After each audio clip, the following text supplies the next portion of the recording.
Yo, what's going on, guys? I was invisible. It was gonna look so cool. So most of you guys have heard that there's a new Godzilla TV show coming out, a MonsterVerse TV show, which is insane since it's literally set like in the MonsterVerse. It's set to take place after 2014, like right after the Battle of San Francisco. If you guys are excited for this TV show, leave a like on the video because I think it's going to be freaking amazing. There's a few things people don't like about it. We'll cover it all. I have pretty much all like the available information today. And using all that information, I'm going to make my assumptions for the future of Kaiju universe as far as like the new Godzilla TV show goes. Also, on my reaction channel, I just posted this video where you get to see like all Kaiju heads next to each other, and it's pretty freaking beautiful seeing all their decapitated heads just lined up for size comparisons. The link is down below if you guys are as weird as I am. All right, back to the video. We know the names of 4 main cast members and like their general what they're gonna be doing for the most part, which you could help kind of tie together where the movie's gonna go. I'm looking at a list right now. I don't memorize names. Are you out of your mind? I can barely remember my own name. Okay, so there's Crate, the Japanese American. She travels to Japan to look into family affairs, which likely leads her on an adventure to discover her history with Monarch. I wrote that down earlier after summarizing like a giant page of ads and crap. Because it's set to take place officially after, like I said, the Battle of San Francisco, and it's gonna follow one family's adventure as they like unravel their mysteries of Monarch and such, which I'm not gonna lie, I really don't care about at all. Like, obviously most of us are never too interested in people as far as these movies go. I saw some comment point out on a Dangerville post though, and it made a lot of sense that maybe this will give us a chance to actually like some characters though, so then when we see them appear in movies later, it's like, oh yes, that person's back finally, because right now I'm not really too crazy about, I mean there was a few, but they're dead. Everyone left is kind of a dookie monster.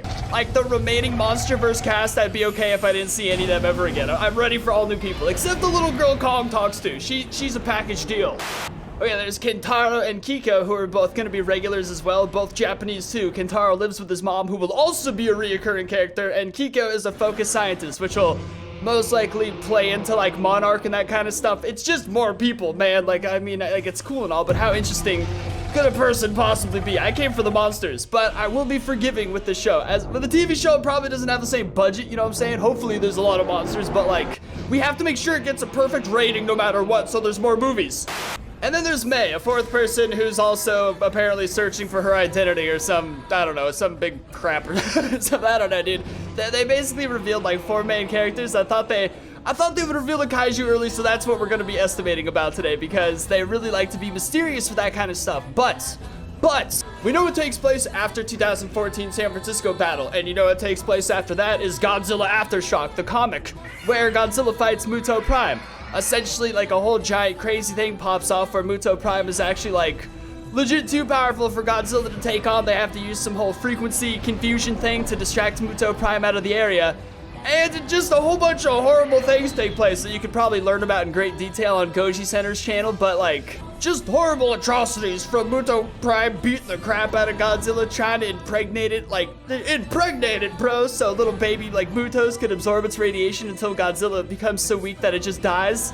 Not to mention, the dude completely shatters Godzilla's dorsal spikes by, like, tuning his roar frequency to match, like, whatever Godzilla's dorsal spikes are, to the point that when he roars, it shatters his entire back. Like, the dude is just so many horrible, awful, just atrocious things happen to Godzilla and Godzilla Aftershock, which takes place exactly around the time frame when this TV show takes place. At least if those comics are canon, which I'm led to believe they are. Check it out, I made friends with a little fella. How often do you never see Manillas around here? They're like the rarest thing ever. I don't even use my own vanilla. Manila? Not vanilla.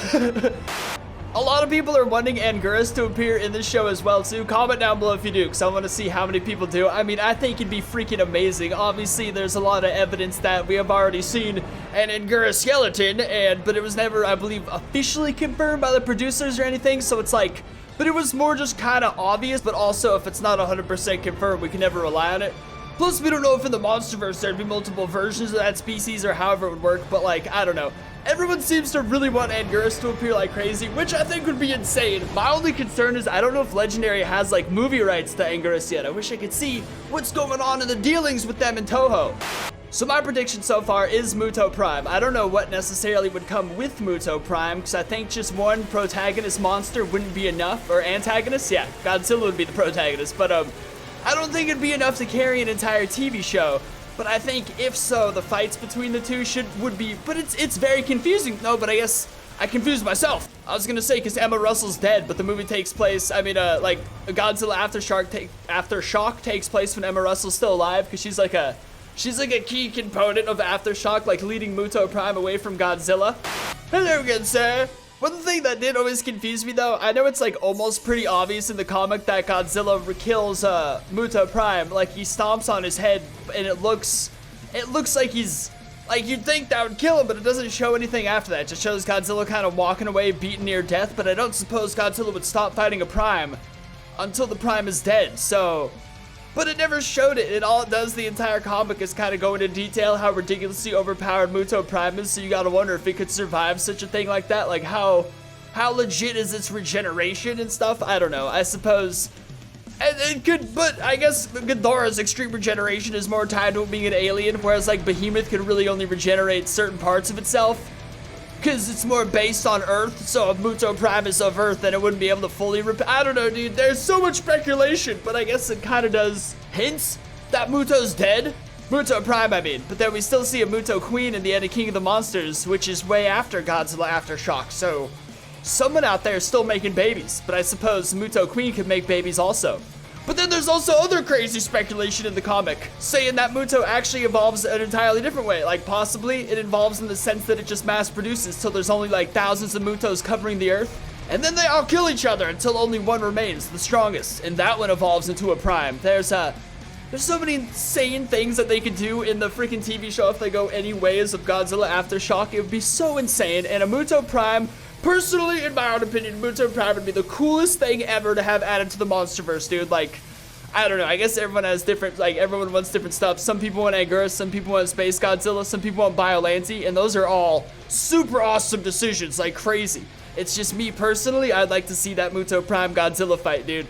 I want to hear what that roar sounds like when it roars so amazingly that it shatters Godzilla's dorsal spikes. Like, can you imagine that noise? Oh, see, Biollante would be insane, though. See, now that I see one next to me, I almost want this in the MonsterVerse instead. I guess they'd all be crazy, but... Oh, man. There's so many infinite epic options. It all depends if Toho ever gives Legendary any rights to these monsters.